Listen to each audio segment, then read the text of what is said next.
Thank you very much for joining us on the Voice of Job Seekers podcast. This is Mark, and I regularly and bi-weekly publish an interview or a discussion or something of that sort to help job seekers find their way in this crazy pandemic or near-end pandemic, we hope. Also, I've always been able to just along the way hack and reimagine the job search.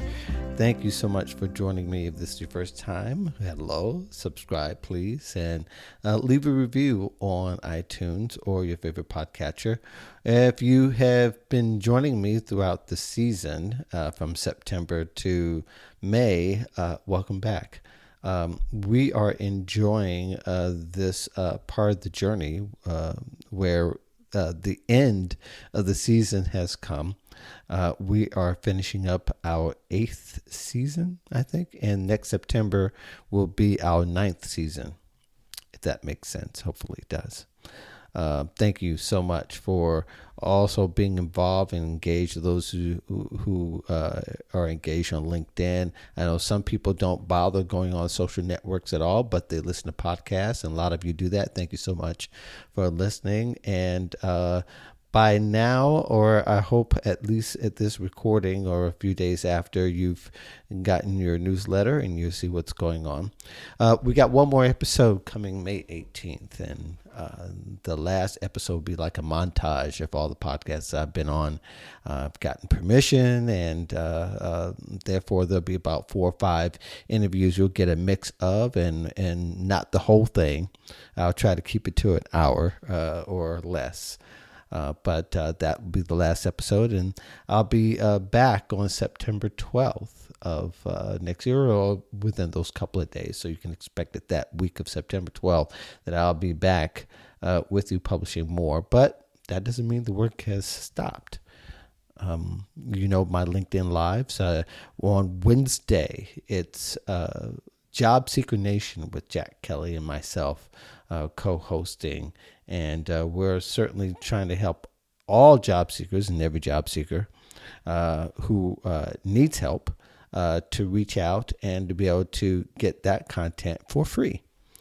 And also Fridays with Damian Burkle, my friend and mentor. Both our shows are at 1 p.m. Eastern, 12 p.m. Central. So if you're on LinkedIn, be sure you do that. You can also catch the replays on the Friday shows on the Modern Job Search Checklist YouTube channel. So if you don't get a chance to go to LinkedIn, you find that experience not desirable to listen to or see a video, you'll get a chance to see that there. The Modern Job Search Checklist is on YouTube also. Hopefully we'll build another outlet for for Job Seeker Nation, and if we have most of the videos that we can go ahead and publish elsewhere. I hope that we can establish that sometime in the next month or two, perhaps from this point. Anyway, Claudia T. Miller is my guest, and she's, by happenstance, was replacing Damian Burkle on the Friday show, the Modern Job Search Checklist. And she did such a great job, I wanted to publish it here for you guys, for us to have this discussion. We talk about getting interviews, and we entitled it Got Interviews. And hopefully you'll be able to absorb that and get some more interview tips, as most people, they're trying to get the interviews to get the job now. There's plenty of jobs out there as it stands in the early part of May. Employers are having a hard time filling a lot of positions. A lot of them are low entry, but they're not restricted to low entry. A lot of them are mid-professional positions in different industries. You'll have to be specific in finding out what that is in your industry. If you need some help in finding that out, I can certainly help you do that. You can email me or contact me through LinkedIn. I'm always publishing information there. Also, Twitter. Don't forget about the Twitters. You can get that information as well as I share, and also have discussions there for the world to see. But in the meantime, thank you very much. Again, I can't be more grateful for all of you who followed me all these years and listening to the podcast. Um, I want to go ahead and present this. You're going to hear this discussion in midstream, but it does extend over an hour for this episode. So enjoy it. We have a great time giving you a lot of insight, especially into finding remote jobs and how to get that remote interview. So you all take care, and I'll look forward to passing on that interview next on May 18th would be that last interview. Don't mind me. I probably, if I give a little bit of an introduction to that, I may just go right into replaying those interviews and short clips from there. So I hope you enjoy that. Would love your feedback anytime. If you've enjoyed this, podcast throughout the years, please feel free to leave me a review. I don't have a lot of reviews. I don't push for a lot of them, although I would love for more people to give me reviews, especially on iTunes, so that people can see that I'm still going and still try to be relevant, try to provide relevant information for you guys. And I want to know how you're taking it in. Especially if it's positive. So look forward to talking to you soon. Sorry for a little extended intro, but here is the show with Claudia T. Miller on the Modern Job Search Checklist. Again, this is a clip from, this is most of the show. Thanks. Have specific jobs aimed for remote jobs. So anything you see on there, it'll either be part-time or remote opportunities. So that way it makes it a little bit easier to know instead of having to decipher, will this job be able to be remote? That research in itself kind of just brings you like that job board and those opportunities. And of course, through LinkedIn and Indeed, sometimes you can type in remote plus some of the keywords and you'll be able to get some of those job postings where they select remote. And also, like another service will be AngelList, which is another job board specifically just for technology jobs or startups. And they have, I would say, about 60-80% of their roles are remote. So that'll be also another great resource for people to utilize to find these opportunities. Yeah, I'm very familiar with Flex Jobs, and I've actually done some articles for them and some other projects for them in the past. And what's great about Flex Jobs is that they already have vetted their jobs already. So you're not going to get like the randomness you do on bigger job boards. Flex Jobs, they're very high and tight on who is on their boards and do they offer real opportunities there. Even though there are times when every job board kind of lets one or two may slip through, but they're very much vetted. So they're very useful service. And also it's a membership driven as well. So they'll give you, I think, 2 weeks free, and then the rest is pay, if I'm not mistaken. There are also a lot of other sites, but I think one of the things that people are looking for, they're looking for those remote jobs where they're not able to get hits on like Flex Jobs or on like Indeed. So they have that extra challenge of trying to find what would be the sweet spot in finding more remote opportunities. Yeah.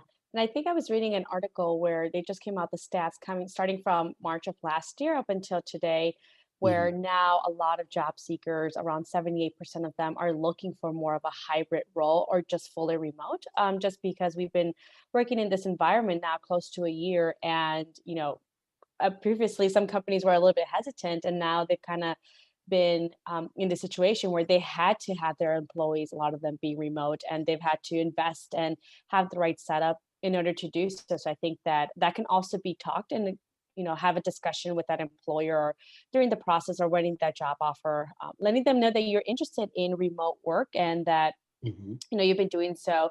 So that also could be a possibility if you're already interviewing or you see jobs where may not necessarily say it's remote, but it's definitely can be up for discussion. Right. And those of you who are viewing or listening, if you have have some ideas about how people can find more remote work, or if you are challenged by finding some remote work and you desire to but haven't had any luck, let us know in the chat and we'll be able to go to your question at any point during this broadcast. So, we're going to move along with several different topics. And again, even if you have a situation of any kind that you need some input in, let us know because this is what we do. Um, let's talk about interviewing for a hot moment. And one of the things that people are struggling with as well, not just the fact of finding remote work, but they're having problems. And it seems like there are those who still have problems trying to get that right interview and that right, and to get even several interviews so that they can have more leverage and choices. A lot of people never experienced having two, three, or four interviews or interview situations or processes going on at one time. And that's the ultimate, right? I mean, that's pretty much how you can move forward. And with your experience, I'm sure, with especially with the clients you write resumes for and beyond, that is not an easy thing to do.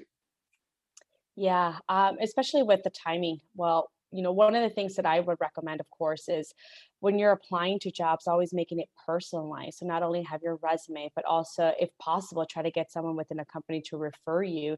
So if you're Mhm. applying to 10 jobs and at least 4 to 6 of them, you have someone that can refer you into it. It speeds up the process, and then you have a higher chance of getting those interviews, especially if it's companies like Google, Facebook, Amazon, where they're very vocal and a lot of their hiring practices is, looking to their current employees and see who they refer to them. And that's usually their first priority. And even during COVID, they've been very vocal saying that a lot of their referrals, a lot of their candidates they'll be interviewing are people that are reviewed or referred from the company itself because they want Mhm. to be able to help their employees and their families and friends with opportunities. But I think that once you are very intentional, there's a higher chance of you getting those interviews, hearing back, but also going one step above, like not only just networking and applying to the jobs like during the company site, but also following up with the recruiter 3 to 4 days after submitting the application. I had a client where for this job they applied to, there were over 1,400 candidates that applied to it, and they were Mhm. only going to interview 14. So that's, less than 10%. Yeah. So we had her find who the recruiter hiring manager is, found their email, reached out to them, followed them 3 to 4 days, and said, Mark, by the way, I saw on LinkedIn about your job posting about this director of operations role. And, I was excited when I saw that. So I went ahead and applied on 3/9. Here's that job ID number for reference. I also went ahead and attached my resume and cover letter for your convenience. Let me know if there's a good time to talk either this week or next week for 20, 30 minutes, just so I can learn more about the role. I look forward to hearing from you. And immediately uh, recruiter responded to her and said, yes, let's schedule that interview. And she secured her first spot before they even started calling people because she made it so easy to follow up and then check her that she's qualified and should be a great fit for this role. Now, she knew exactly through just some digging who would be the recruiter for that particular role. And it's not easy to find that person that's actually recruiting because there's so many recruiters on LinkedIn. So, how did she do that? Yeah, so this company was actually, well, it's government agency. They used a recruiting firm. Gotcha. But what we did is we looked on LinkedIn, looked up the company organization name on LinkedIn, and Mhm. then looked up talent acquisition, HR, human resources. So those are typically the job titles of people that will be posting for these jobs. And Mhm. they went through, she went through every single person's profile, went under their post and see who promoted this job. And if it was a hiring manager, we figured, the job posting says reporting to A, B, and C. We also looked them up on LinkedIn, saw their postings or their activity, and said, did they like a posting where someone was talking about this role? That's how we were able to identify who that Mm. person is, send out that personalized email, and they were able to secure that position and that interview at least, to start that process. And of course, when you multiply this and do this for multiple roles, all of a sudden you start lining up all those interviews at different companies. Yeah, and take note here of what Claudia was saying, is that she had the company in mind. She was targeting a very specific company and a very specific role and very specific people.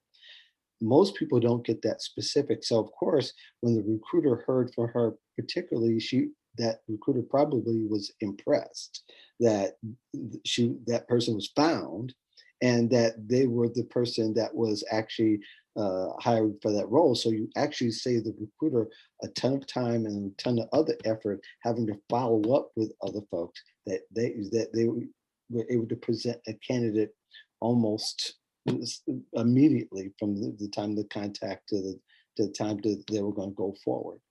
hmm And I mean, like, I understand there'll be times where it's hard to find if you have five recruiters and they all posting the job. Like, Right. how do you choose? Just email either all of them or one of them and say, if you're not the correct recruiter or the hiring person or in charge of this job posting, do let me know. And if you could forward me or give me the contact information, I would appreciate it. I just want to make sure I follow up and, have a conversation so I can learn more about the role. Right, right. And I think too, familiarity makes a lot of difference. So if you get five recruiters, you can always check to see if you have anybody in common and use that as a doorway for introduction, or just say, hey, we both know so and so, so and so. That will get somebody's attention right away. And then the likelihood of them responding is much higher than if you didn't know anybody and you're just being as vague and obtuse as possible with that initial connection. Yeah. And also like making it easy. Most, whether it's a recruiter or someone in HR within the company, Mhm. they can be hiring for anywhere between 40 to 60 different types of roles. Right. And on average, they get anywhere between 4 to 600 applicants for each role. So it's a lot of project management that they have to do. So when you include and make it easy for them, here's the job ID number, or here's the link to the job posting, they can Mhm. quickly search in their system, pull it up, and say, perfect, we still have 5 slots available. You seem like to be a great fit. I'll move you forward to next steps. And that's one last seat that they have to worry about starting with the interview process. Right. And probably it's even makes more sense that you're writing. That person also wrote a very personal note when they had tried to connect with them, so that they gain a little bit of familiarity. Say, hey, this is the job that I was looking for, and I see that you're recruiting for that. That breaks the ice automatically. Especially when that person probably hasn't got a note like that yet, because very few people use the note part of LinkedIn and make themselves more, at least tangible to the person that they're trying to connect with.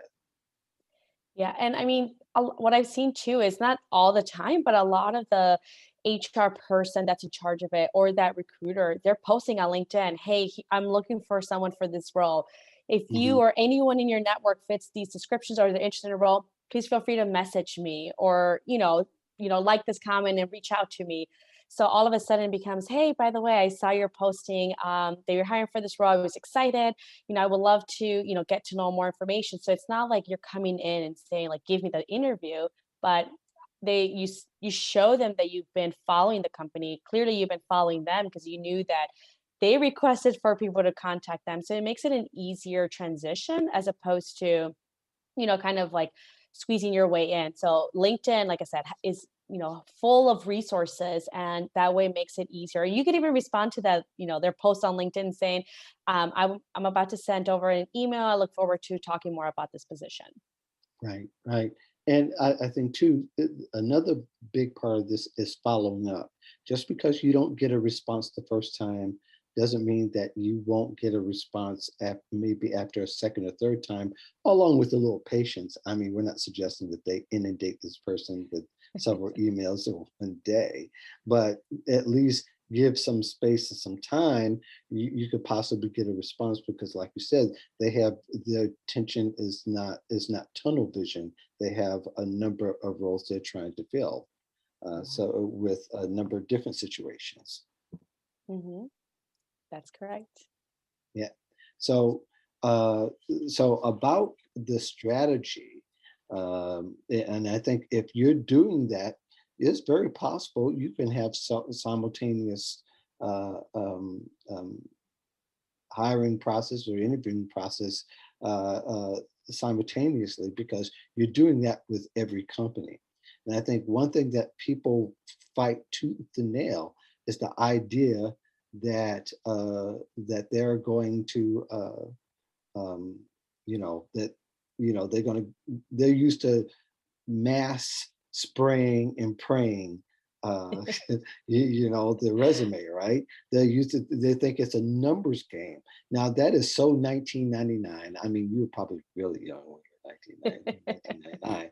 I was older, and that was a method that everybody was used to. It's interesting, I find that that's been passed on to no matter what the generation is, that what we're talking about is even narrowly known amongst younger people, though I think they're becoming more savvier now.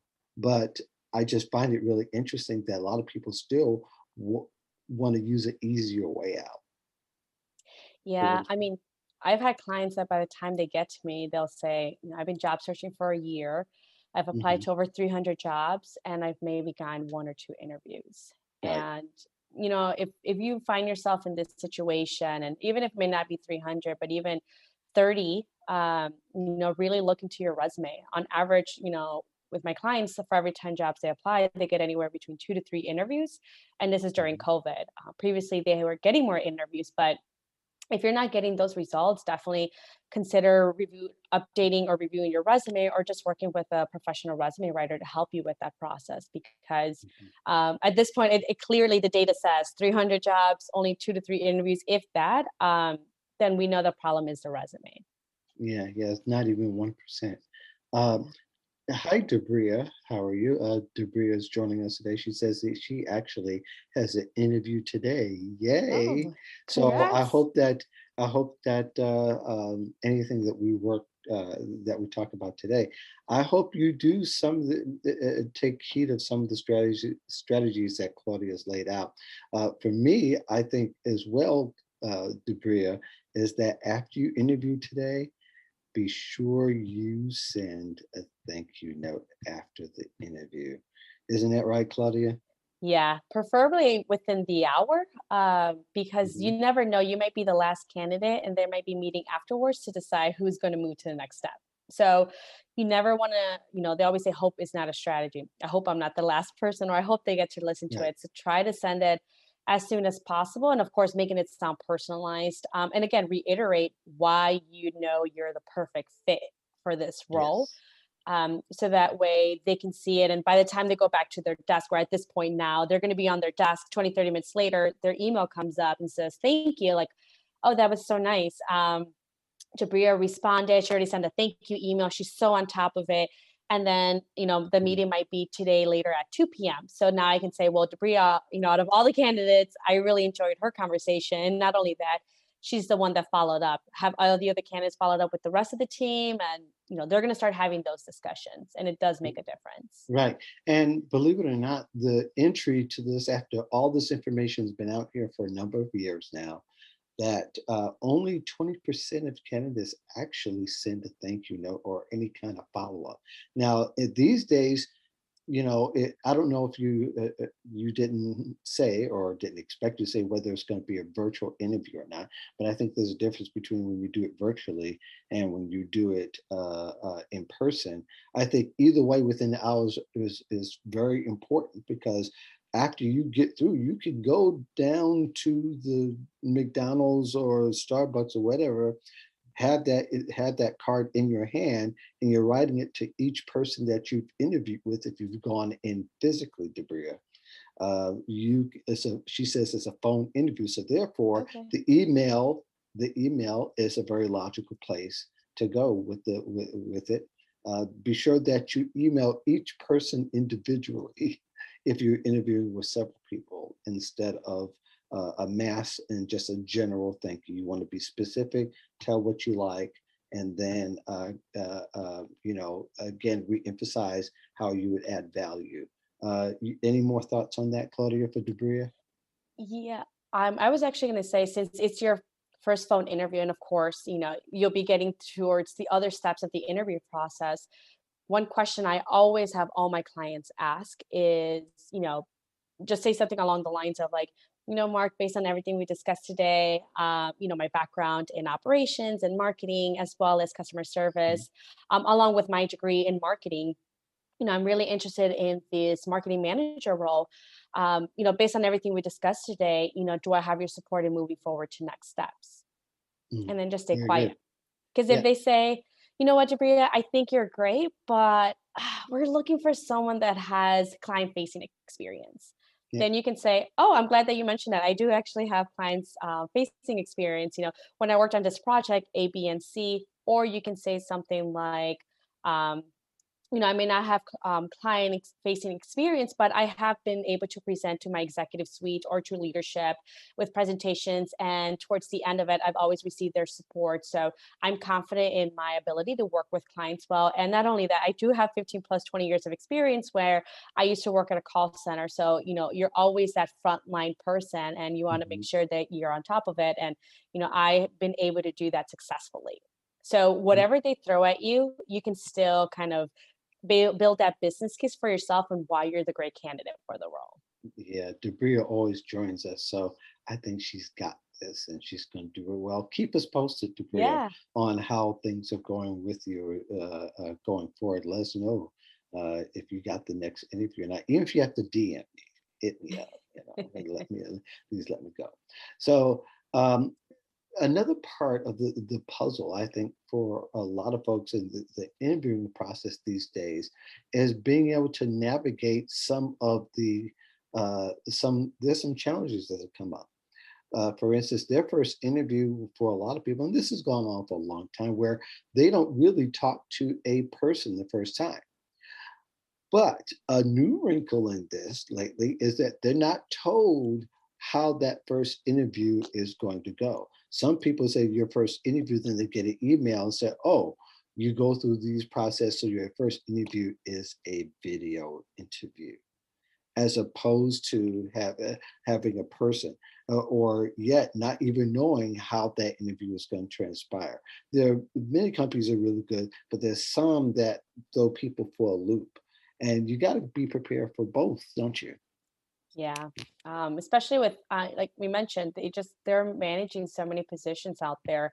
Although I don't like the practice of submitting an interview, you still have, you know, whoever's reviewing these videos will still have to put time in reviewing it. So might as well have a conversation with the person, but that's a different topic. But when it comes to that, make Exactly. sure, yeah, prepared. And Hmm. you want to make sure you practice. If your Right. strategy is I'll wing it, or I'll know once I'm interviewing or answering these questions, that's not the right approach. How my clients are able to secure their jobs and get 30, 40, maybe even $50,000 salary increases is because they prepare 2 to 3 weeks before they even have to interview.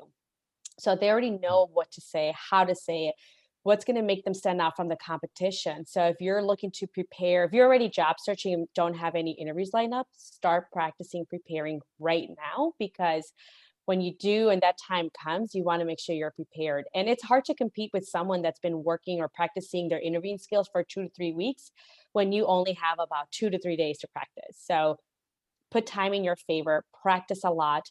And if you have to submit videos, like if you have to retake it again until it's great and you're more than happy with it. Um, Another recommendation I have is, record yourself doing the interview and then only listen to the audio. Pay attention. Do you sound confident? Do you have a lot of time fillers? Do you say, I think, I hope so a lot? Or are you more confident, say, I know that I'd be a great fit for this role, a little bit more stern and confident that comes across from it. And then afterwards, turn off the audio and just look at your body language. Do you like slouch? Are you more open? Do you like talk too much with your hands? Do you tend to look up to trying to find the answer? So really start isolating those different methods. And Mhm. that way you're able to really focus in and it'll help you really improve your interviewing skills. See, this is so good because I think this is good. There's a couple of things that kind of I thought of as you were talking, is that when you're doing a video interview, it's very interesting because it's artificial intelligence that they're using. So let's say you go into the interview, and it's a video interview. You get the email, then you go in and you go to the site. They say, here, this is how it's going to be. Follow these instructions. You get a few practice rounds before you can go ahead and activate the questions that will come for the real interview. Uh, do practice.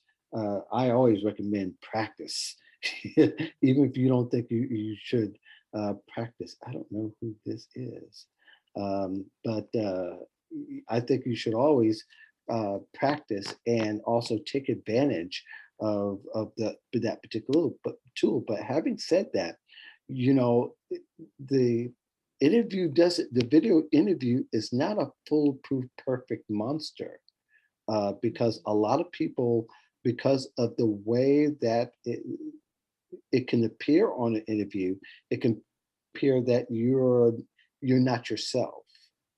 So that practice is going to help. Have you had that experience where people have complained or even think, well, I practiced a few times, but I wasn't really even ready and I didn't even get a call back?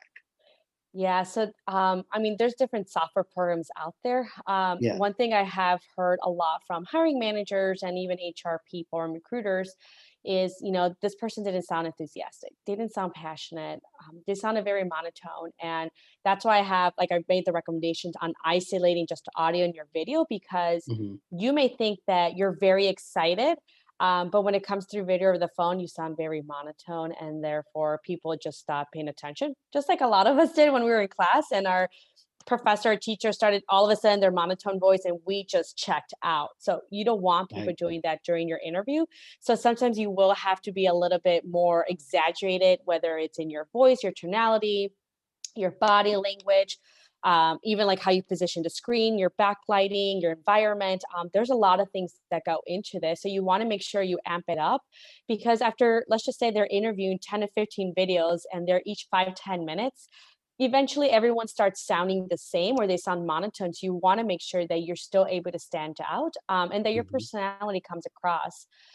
That's why, to your point, like you should be practicing, you should be doing that because that way, when you do answer your questions, you're able to infuse more of that personality and not having to spend so much of your time or your mental bandwidth in like trying to figure out how to answer it. So that's when you tend to sound monotone. That's when you tend to be a little bit nervous or you miss the question because you're still trying to figure out what to say that it kind of diffuses everything else. But when you know what to say, then you can focus more on creating that personality, your body language, infusing that personality, or saying, "Oh, you know what? I noticed that you're part of this organization. How is it? I actually was part of that 2 years ago." So you don't have to worry so much about the answering those common interview questions or just overall questions. Mhm. Yes, I agree. I agree completely. And I think that, you know, when people are more prepared for anything, that they do better than that they are just uh, planning to respond like they would in person. That's not a really good strategy these days because really the way that some of these softwares work, you may not be seen ever again after submitting the video interview. That system may have determined that you were not a viable candidate because of whatever reason. I mean, there's so many facets like sound and being seen, lighting, etc., but also speaking loud enough and being animated and having a dynamic voice and showing some personality, as you said. Yeah. This is like a tactic that, sales professionals use, or when you're cold calling, or even like on the news, or comedians, they, they smile while they're talking. So whether you may Mhm. not be talking about like, what is your weakness? And you're like, well, oh, well, one of my weaknesses that I've noticed, and just smiling come across, all of a sudden your body just goes into that autopilot. So all of a Mhm. sudden everything just gets amped up. So whether it's a phone interview, you can still be like, hi, how are you? And even like, that's what helps a lot of sales professionals and Right. comedians and actors to come across and doing that. So your face and your body has to be aligned with the communication and style you're trying to create that output for. So just smiling, and all of a sudden your body just follows along. Yes, good stuff. Thank you very much, Claudia, for that. You're welcome. We got a little deep there. I love it. I love it.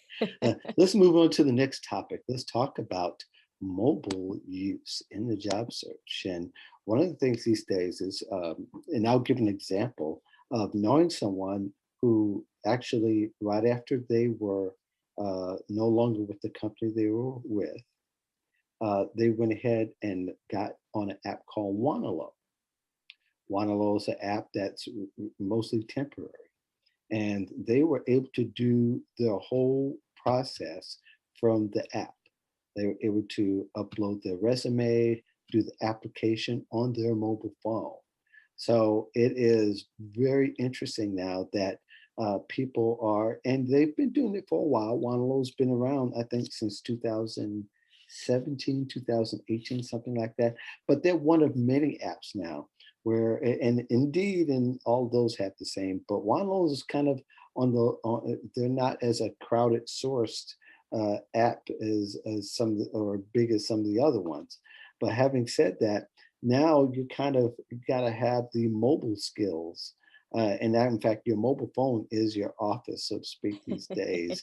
I don't know if you're experiencing that with your clients, but do you find them being challenged by some of that technology and having to know and how to navigate that? Yeah, I mean, one of the things that I tell my clients is to make sure they always have their resume personalized. Hmm. Um, so that's one of the things that sometimes, like you said, and even before pre-COVID, I was reading stat that a lot of us, or we're using job searching apps, we're just going through like Indeed or LinkedIn, where you can save, and all of a sudden, like during that commute time or that dead time where you can't really do much because you're commuting or Right. whatever that may be, that's when they will start searching for jobs. But I would still highly recommend that, um, when you're submitting your application, don't just click on that easy apply and whatever generic you have on file on your LinkedIn. That you still are able to go to your desktop or your laptop, Hmm. and make sure your resume is personalized for the role, and that you're very. You also mentioned in the resume. So, like for example, my clients, I have them write something like, you know, um, driven, collaborative, and innovative professional with interpersonal skills, ready to leverage experience for a marketing manager role at Target. So, when the computer system or the ATS system starts scanning their resume, they'll say, "Oh, this person has marketing manager in their resume, and that's the title we're hiring for." The system automatically assumes you've done that job before, therefore, Hmm. you must be a good fit for the role. So it gives you a higher score. Same thing with having the company name. It thinks that you've worked already at Target before, and I'm just making this as an example. Right. But it thinks that you've worked at the company, therefore you must be already a returning candidate. And again, it increases your score, so it increases your chances of getting that interview. So there will be times where you can do certain things on mobile, Mhm. but for a majority of it, like the personalization, it would be hard kind of toggling back to screens like JobScan, which I think it's a really great resource on kind of giving you an idea of what the computer system is looking for. So that way, Mhm. um, it's easier to do it on a laptop. But don't just because it's so easy, don't just go ahead and click and apply. For that, you might as well not apply. Kind of like to the point, applying to 300 jobs and only 2 interviews. How about we be more intentional and tactical with our strategies and follow up in order to increase our response rate with the Mhm. same amount of time and with better results as well. Yeah, I lead a job lab where uh, when we were meeting physically, we met in the spring and the summer. And the very first one I remember that I uh, a couple of the members had their resumes on their phone. I thought that was very interesting. it is not that I mean, these were very professional people. They weren't like trying to just get sales jobs anywhere. They were high level. One was a C-suite, another person was trying to get into a management position. But I just thought it was really interesting that they both had the resume on the phone, but there was no customization whatsoever. To your point, is no use of you having a resume on your phone or even one period, but since we're talking about mobile, that if you can't uh, enable it in some kind of way, no matter how you do it, to customize it to the particular company and that position, and considering any other intel you may get otherwise, that you might as well consider yourself lost, because there are people who are who've read the job description and maybe even talked to 2 or 3 people in the company, and they've already got that intel going in their resume. If you don't have that going, you're likely not to see the light of day. Yeah, I mean, the only time I can really think about, like, I think it's still important to have like a Word document in your mobile device. So if you were to having a conversation, let's just say we ran into each other at a store, or I had a friend say, "Oh, you know what? Are you still looking for that job? My company just had a job posting, and I'm actually meeting with the hiring manager later. Do you have, like, could you send me over your resume? And I'd be happy to." So when it's already an introduction, you're dealing with people, then I would Mhm. say, then you can pull up your resume on your, mobile device, especially if you're not going to get home to like another hour or two, and the Mhm. meeting's in 30 minutes, then you can quickly personalize it on the mobile device and open a Word document and then make it personalized. Like, I'm looking for a marketing manager position, make it a little bit more generic where we know it's just going to an actual human being. Then Mhm. I would say that have that ready as opposed to not sending anything, because you're going to be the best person to advocate and sell yourself. So Right.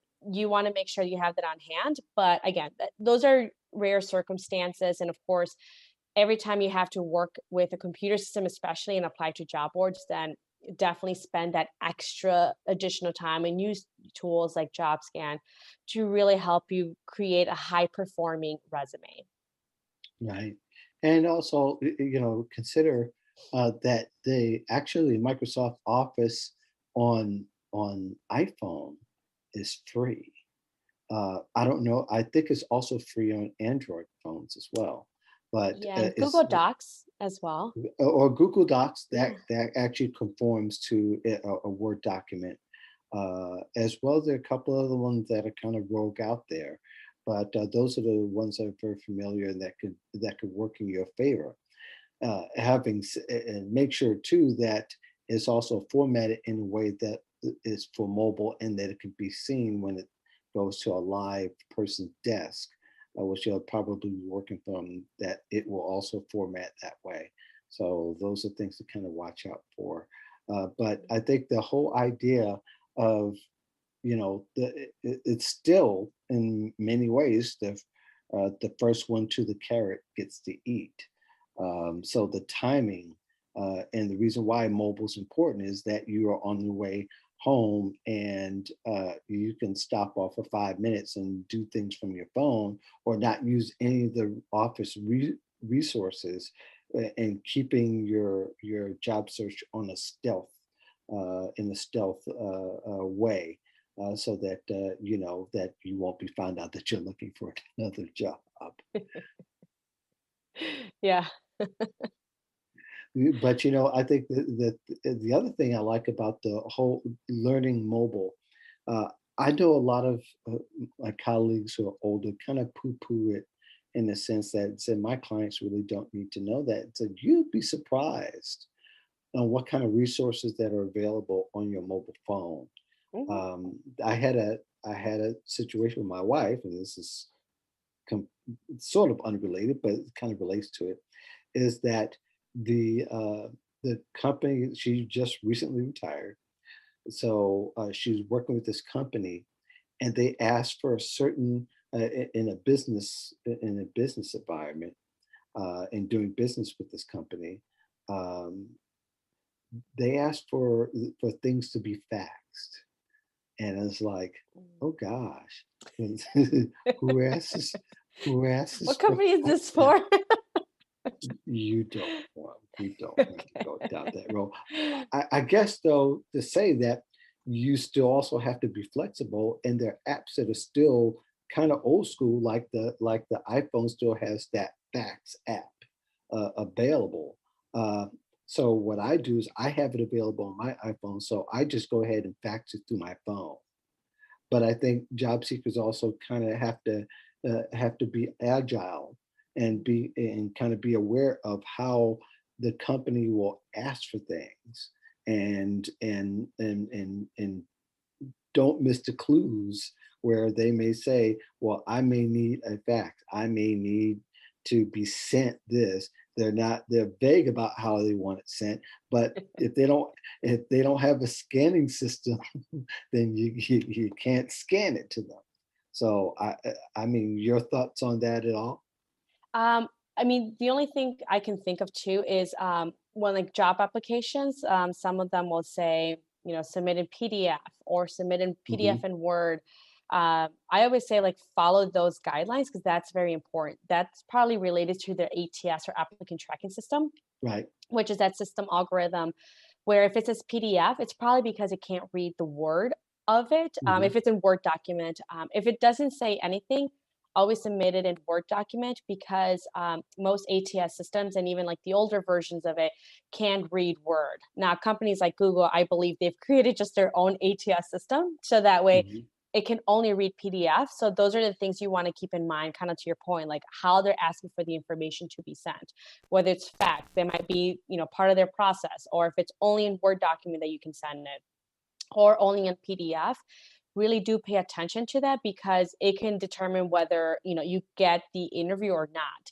Because if you submit it into PDF and the system can't read it, all it reads it's one big image, and of course you're not going to get any keywords. Therefore, not even a human being will ever see your resume. I But it find is that important. Yeah, I find that discussion very fascinating because some people say, and I hear resume writer says only send in PDF and only send in Word, but yet most of the time the application or the instructions tells you what format to send it in. I mean, even way back when, 10 years ago, they're telling you, how to send it to them.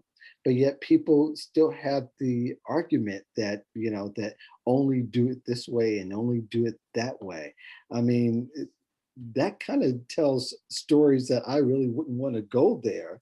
But but it sounds tone deaf to me when people are giving them advice that's that narrow, where that necessarily doesn't apply to every company in every situation. Yeah, a good way to know like how even ATS systems are picking up your information. I mean, there's jobs out there where they'll have you upload your resume and it'll kind of almost transfer the information to like an application process. Review it. If you see some weird characters or things are just off, that means the Mhm. computer system couldn't pick that up and that's how they interpreted that information. So you might have to clean up some of your formatting, or if information is missing, then you might have to redo your formatting on your resume because when you have a lot of columns and headers, there are some ATS systems that just can't pick that information up, and therefore you're losing on the opportunity of getting those keywords in order to help you rank high within your ATS system score. So like those are a good indicator to figure out like, well, is the system even picking it right? Do I even have the right formatting? Mhm. To your point, follow those guidelines, and then when if it does grab that information and paste it into the application itself, just pay attention to how it looks and if it's all correct, and if not, you might have to do some changes to your resume. Right. And just in case somebody might be getting lost and say, wait a second, you switch subjects on us, you can also get PDF app too, Mhm. which I think is free, if I'm not mistaken, as well as Microsoft Word. So if you need to send it either format, you can. And then again, like I said, I've always remembered I haven't applied to a job board in a very long time, but it would tell you what the extensions are: DOC, PDF. blah, blah, blah, etc. And you're limited to that. Or if they only tell you the DOC, that's going to be Word, or PDF, that's going to be the Adobe PDF. But I think, besides people having a fundamental problem with reading, but also recognizing the format, and also the format of the mobile will translate to the desktop whenever you send it as well. I think people were concerned at one point, say, well, I have it on my mobile phone, but will they get it really tiny when they get to the desktop? No, it will just, because you get an image. It's not a physical picture. And that's also a difference that people need to keep in mind. Mm-hmm. Yeah.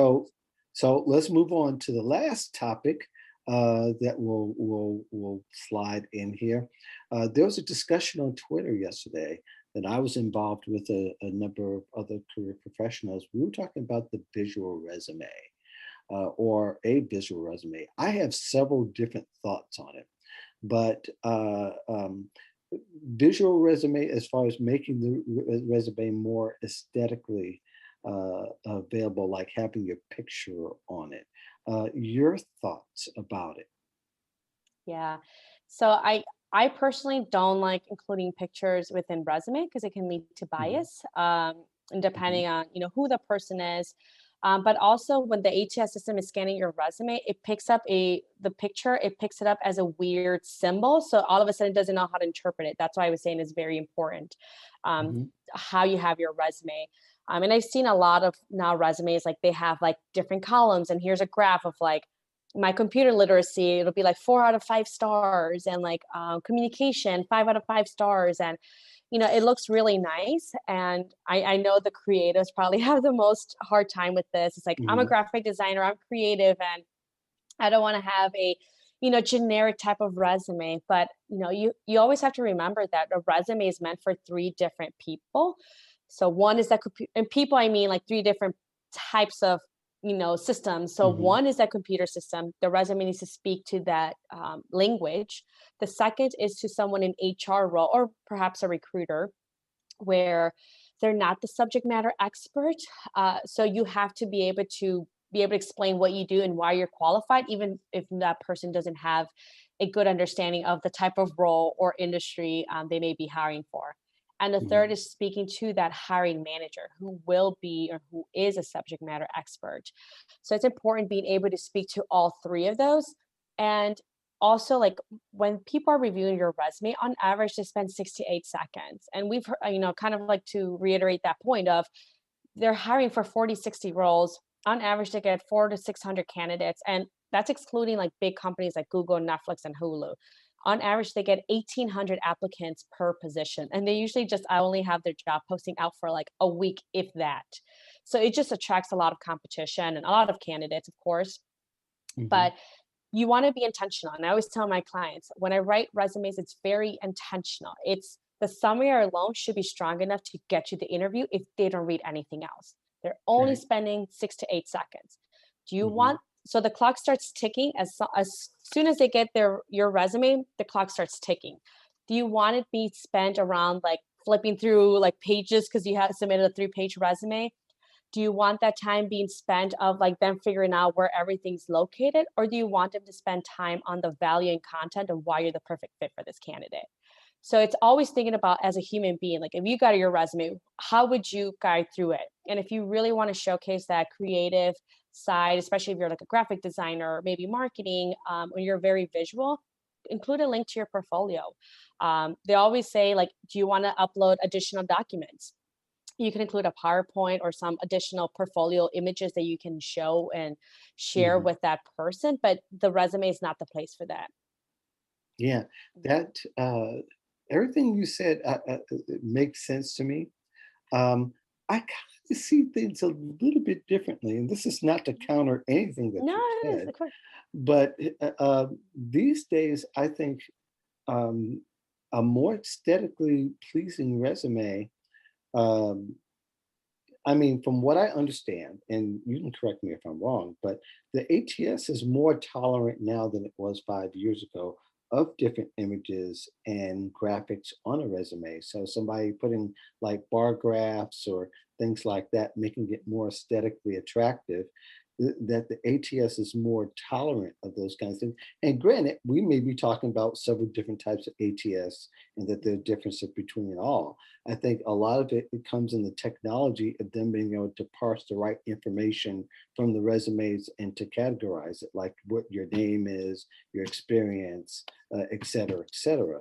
So, with the resume becoming, with the technology becoming more tolerant is the best word I could think of at the moment, that maybe these days that a more aesthetically pleasing resume might be a great way to stand out. I mean, considering that if you got a referral before having to apply to ATS, that could be one issue, right?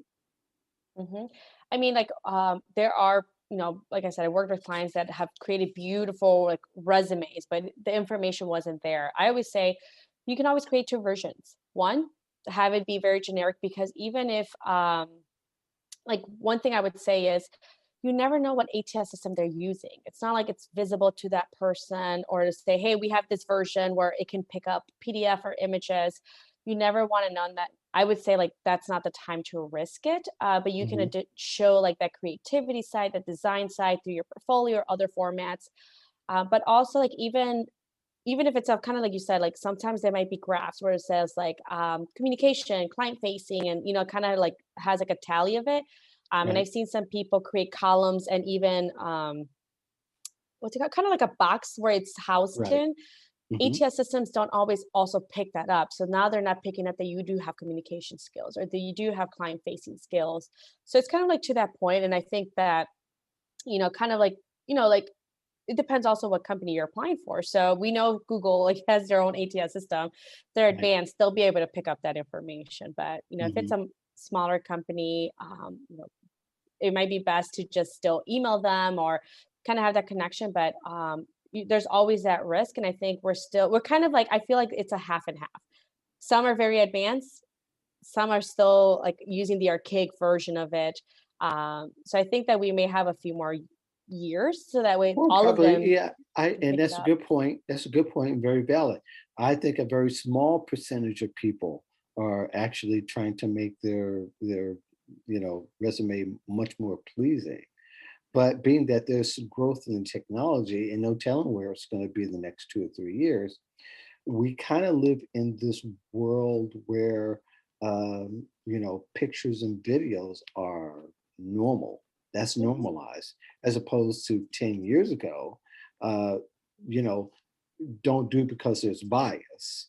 And I think people still feel that a little bit now, but I think that now that also the employer checks social media, as been reported by Jobvite, in their surveys in the past few years, a larger and larger percentage of employers are checking social media first. So they're going to run across videos and pictures. You think the world we live in with traffic cameras and artificial intelligences and even on our phones, our face is the entry to making our uh, phone secure and making it accessible to us in a secure way, that perhaps making it aesthetically pleasing, even with a picture on a resume, could be a really good way to stand out. Yeah, I mean, there's still ways to make it aesthetically pleasing, as long as kind of, and I know it's a little bit hard, but it's like as long as you know what rules are with resume writing, you can still make it aesthetically pleasing Hmm. and still abide with what you're trying to get. I think Hmm. there is a possible happy medium, and kind of like to your point, like I even have my clients have their LinkedIn URL because I was reading like 90% of recruiters or hiring managers or HR professionals tend to look you up on LinkedIn. So instead, let's just say there's another Claudia Miller out there. I don't want to have to run the risk of another person thinking that another Claudia Miller went into their LinkedIn profile and says everything she had in her resume is not matching up. But she also lives here within the Chicagoland area. So I don't want to have that risk. So I have my clients create customized LinkedIn URLs, which you can do in the system or platform itself, Mhm. and then add it to the LinkedIn and actually have it typed out. So if they were to type it in, they know, okay, this is the correct URL, or let me just hyperlink it so that way I can click on it and automatically pulls up your LinkedIn profile. And to there, to your point, like add videos, pictures of like events maybe you've had, or maybe speaking engagement where you've been featured. Add a Mhm. lot of this additional information that it adds a little bit more color to your background, your career, and your expertise. Um, but that there's different ways, and of course, like you said, kind of to the point, they are going to look you up on LinkedIn. But I would even add that even on LinkedIn, make sure that if they're not your connection, they can still see your profile, Right. because if you don't even have a picture, it's like an 80% chance that they're not going to look. There you have a 14 times more chance if you have a profile picture that they'll go through your profile. If they don't see any picture, they'll probably just close off and that's it. Where, that's still another opportunity for you to sell yourself. So make sure that that picture is visible, because I've seen a few people come across that and they're like, of course I have a picture, but you have to be connected to see it. Yeah, yeah, you gotta have a connection, but I think there are other places where people consistently don't have any profile pictures on any of their social, so that makes somebody suspicious. So, okay, what are you trying to hide? So I think people need to be aware of, you may not want your. It's better to be public and for them to find out what they need to know, as opposed to them having to search for something that's as basic as a photo, which these days is pretty basic. But I have a friend who actually, um, her latest job, in the banking industry, in an upper level, uh, um, where she leads a team and leads leaders that have teams, that her picture is on her resume. And the way she felt about it is that I get calls that way. People like me or they don't like me. And therefore, if they do like me, they'll call. In my latest job, that person saw my resume and called me immediately, because and, this person is extraordinary in some sense too, because they really are. They're full of zest and personality. Once you look at the picture, you go, I'm compelled to call. And that, being the way, but that got me to rethink how we look at, and what maybe employers might be thinking. For somebody who might be a person of color or a black person, that might be the way to, sort through the potential bias, is to Mhm. go ahead and give it to them in the face. You make a decision because I only want to work with somebody who wants to work with me. Yeah, that is true. Um, I mean, but also I would say like the person usually that's the gatekeeper is someone in HR. That's not necessarily a representation of the company or the culture or who the manager may be. I did have a situation with a client where they were interviewing. It's at a very high level company, and the HR person was actually being very discriminatory in the way they were saying things. Like, "I'm Mhm. surprised you even at applying for this type of job," or "I'm surprised you even can qualify for this role," and things that they definitely shouldn't have said. Right. And the person extended the offer, and my client went and told the manager, just wanted to let you know that I was thinking, contemplating even accepting this job offer because of my experience with this person from the HR department. I didn't have a very good experience, and honestly it kind of, as I wonder if this is a representation of the company culture. Thankfully the manager was no representation of that, and even said, hey, I'm going to give you a $10,000 sign-on bonus because I'm glad you brought this to my attention. You're going to be in a very high level position, and I need to know how are we seen, or how is our department treating our upcoming talent. And then that person Mhm. brought it up to the leadership, and they were reprimanded. But you never know who's going to be it, reviewing that resume. And like I said, it may or may not always be a representation of the company, the culture, or who you'll be managing. So I Mhm. always like to focus on, like, here are my skills, that I can deliver. Here's some of my achievements. I've worked with $500 $1 million portfolios, and I know I'd be a great asset to the company. And now I'm looking to leverage that experience for that director level position. So I'd rather them focus on that and sell them on the skills and talents. And then afterwards, um, once you get past the HR person, then you get to the hiring manager. And of course, then it will Right. be a little bit different because you don't want to work for someone that's going to be, disrespectful or think of you less, whether you're from gender, color, disability, or whatever that may be. Mhm. But that's for like I think a separate topic. But the PB. Well, I think that I'm going to let you end it right there because that was such great perspective. Um, if people want to get a hold of you and want to know more about you, how can they do so? Yeah, so I can be found at Claudia T as in Tom, Miller, so claudiatmiller.com. And Mhm. of course on LinkedIn, same thing, Claudia T. Miller.